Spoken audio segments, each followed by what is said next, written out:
दोस्तों आज है नाग पंचमी। हम बाकियों की नाग पंचमी छोड़ देते हैं। हम बुद्धिज्म में नाग पंचमी का महत्व और नागों का महत्व मैं आपको आज के वीडियो में बताऊंगा। इसके लिए आपको बस इतना करना है कि वीडियो को अंत तक देखना है, बीच में बिल्कुल स्किप मत करना।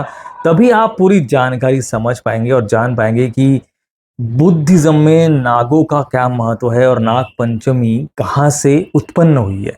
दोस्तों अब समय आ गया है कि हम नाग और नाग पंचमी यानी पंचशील के महत्व को समझने और सदियों से चले आ रहे षड्यंत्र को समाप्त करें, जो कि हो नहीं सकता। लेकिन मेरा प्रयास ये है कि जो लोग भी बौद्ध धर्म से बिलोंग करते हैं उन्हें ये पता चले कि आखिर में सच्चाई है क्या। आज का यह त्योहार जिसे नाग पंचमी से जाना जाता है, यह नाग वंशियों का बड़ा त्योहार माना जाता है। लेकिन आर्यों की राजनीतिक चालाकी से मूल निवासी इसे साफ सफेरे से जोड़कर देखते हैं, क्योंकि नागवंशियों को तोड़कर ही आर्यों ने इन्हें पराजित किया और भगवान का डर दिखाकर खुद का संरक्षण भी बना लिया। तो नाग का मतलब सिर्फ सांप ही नहीं होता, बल्कि नागवंश भारत के प्रमुख वंश था। नाग का मतलब पाली भाषा में हाथी भी होता है। नाग पंचमी का बुद्ध सभ्यता में बड़ा महत्व है। बुद्ध सभ्यता में नाग पंचमी या नाग पंचशील सावन के महीने में गौतम बुद्ध के समय से मनाया जाता है। यह सावन के महीने में इसलिए मनाया जाता है क्योंकि भारत के प्राचीन समय में साल मापने का पैमाना वर्षावास से किया जाता था। आज भी जो हम एक साल को एक वर्ष कहते हैं वह उसी वर्षावास से आया है। वर्षावास शुरू होने से लेकर अगला वर्षावास शुरू होने तक को एक साल कहते थे। जैसे कि कोई पूछता है कि कितने वर्ष के आप हो गए हैं, तो उस आशय होता है कि कितने वर्षावास के आप हो गए।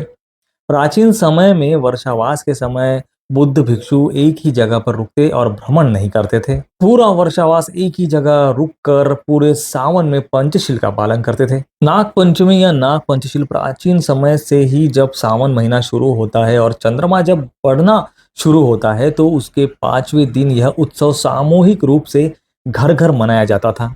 नाग पंचशील का मतलब है नाग पंचशील और उसका उत्सव। अब नाग जाति का बुद्ध से गहरा नाता है। नाग जाति के राजाओं ने बुद्ध को सुरक्षा प्रदान की थी, इसलिए बुद्ध की कई मूर्तियां मिली है जिसमें बुद्ध के सिर पर आपने सांप देखा होगा या नाग की छत्र छाया के रूप में 5 या 7 मुंह वाले नाग दिखाई देते हैं। इन नागों को भी आर्यों ने अपनी धार्मिक किताबों में शेष नाग बताकर उसका असली महत्व ही खत्म कर दिया। आर्यों ने शेष नाग को बहुत बड़ा और 5 या 7 मुंह वाला सांप दिखा दिया, जबकि शेष नाग का पूरा नाम शेषदात नाग था। उनके पूरे नाम की जानकारी हमें ब्रिटिश म्यूजियम में रखे सिक्कों से मिलती है। शेषनाग ने विदिशा को राजधानी बनाकर 110 ईसा पूर्व में शेषनाग वंश की नींव डाली थी। शेषनाग की मृत्यु 20 सालों तक शासन करने के बाद 90 ईसा पूर्व में हुई। इसके बाद उनके पुत्र भोगिन राजा हुए, जिनका शासनकाल 90 ईसा पूर्व से 80 ईसा पूर्व तक था। फिर चंद्राशु 80 ईसा पूर्व से 50 ईसा पूर्व, तब धम्मवर्मन 50 ईसा पूर्व से 40 ईसा पूर्व और आखिर में वंगर 40 ईसा पूर्व से 31 ईसा पूर्व ने शेषनाग वंश की बागडोर संभाली। शेषनाग की चौथी पीढ़ी में वंगर थे। इस प्रकार शेषनाग वंश में कुल मिलाकर 5 राजाओं ने कुल 80 सालों तक शासन किए। इन्हीं 5 नाग राजाओं को पंचमुखी नाग के रूप में बतौर बुद्ध के रक्षक मुंबई की कानेरी की गुफाओं में दिखाया गया है।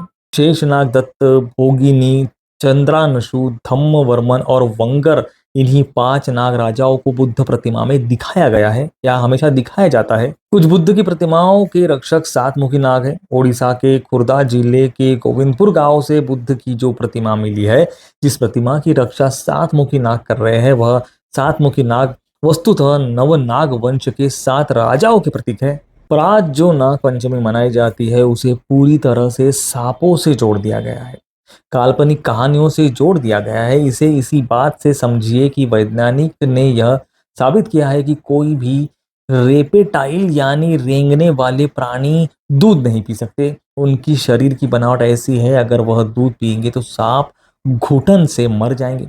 पर हम लोग सदियों से सांपों को जबरदस्ती दूध पिलाते आ रहे हैं, जिससे आर्यों द्वारा बनाई गई कहानियों को सच मानते हैं और भारत देश के असली इतिहास को हमेशा छुपाया जाता है। हकीकत यह है कि नाग भारत में एक शक्तिशाली वंश था, जिसके वंशज आज के अधिकतर SC ST और OBC है।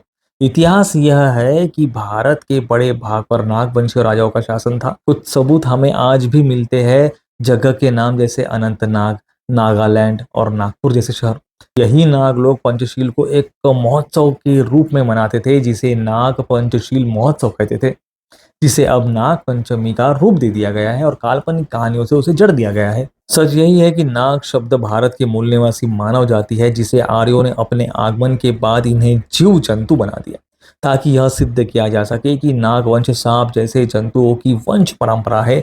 हालांकि कई प्रसंग पौराणिक कथाओं से मिलता है कि नाग कन्या का विवाह फला राजा से हुआ है।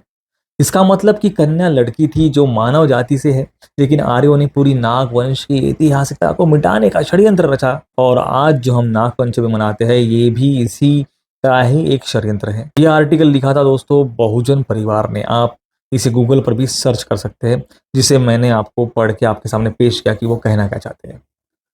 दोस्तों अब आपको समझ में आ गया होगा कि बुद्धिज्म में नाग पंचमी का महत्व या नाग पंचमी कहाँ से इसका उत्पन्न हुआ और नागों का महत्व बुद्धिज्म में क्या है। तो कैसी लगी दोस्तों आपको हमारी ये छोटी सी जानकारी। हमें कमेंट में जरूर बताएं आप किस शहर से हमारा वीडियो देख रहे हैं, वो भी जरूर बताएं। चलो मिलते हैं नेक्स्ट वीडियो में ऐसी किसी इंटरेस्टिंग टॉपिक के साथ। तब तक के लिए आप सभी को दोस्तों नमो बुद्धाय, जय भीम।